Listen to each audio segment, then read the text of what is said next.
She was just 16 years old. What began as a temporary home arrangement turned into a nightmare that no one could escape. By the time the truth came out, the world would see one of the most horrifying crimes in Indiana history. Sylvia Likens was a teenager like any other. Born on January 3, 1949, she had hopes, dreams, and a life ahead of her. But in 1965, she became trapped in a house where cruelty grew slowly, almost imperceptibly, until it became unbearable. Her caregivers, their children, and neighborhood youths would gradually inflict horrors that no one imagined could happen in a suburban neighborhood. It started as a temporary arrangement. Sylvia and her younger sister, Jenny, were sent to live with Gertrude Banaszewski and her family in Indianapolis.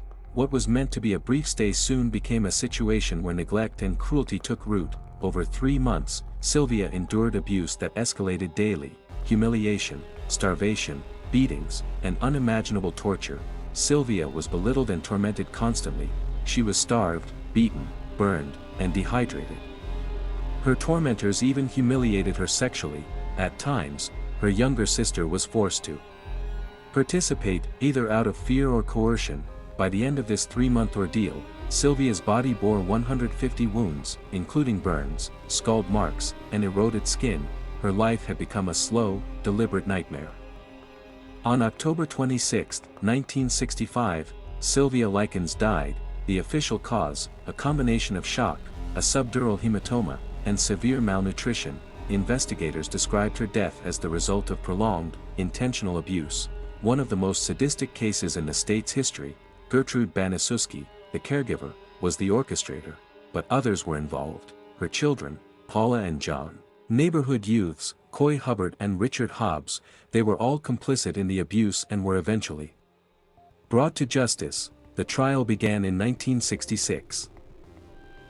Deputy Prosecutor Leroy New described the case as the most diabolical case to ever come before a court or jury.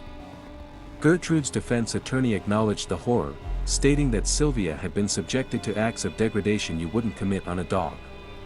After 8 hours of deliberation, the jury handed down verdicts: Gertrude Banaszewski, first-degree murder, sentenced to life imprisonment, paroled in 1985; Paula Banaszewski, second-degree murder, paroled in 1972; John Banaszewski, Coy Hubbard, Richard Hobbs, manslaughter, served less than 2 years. The Sylvia Likens case shocked the nation. Investigators who worked on it described it as the most sadistic case they had seen in decades of service. The story remains a chilling reminder of how cruelty can escalate unchecked and how a neighborhood and family can fail a child completely.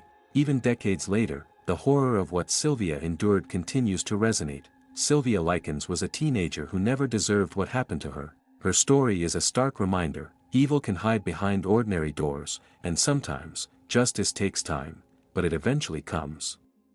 Do you think cases like Sylvia Likens could have been prevented, or do some evils only reveal themselves too late? Do you think justice was truly served in this case? Share your thoughts respectfully in the comments, and subscribe for more real cases every week.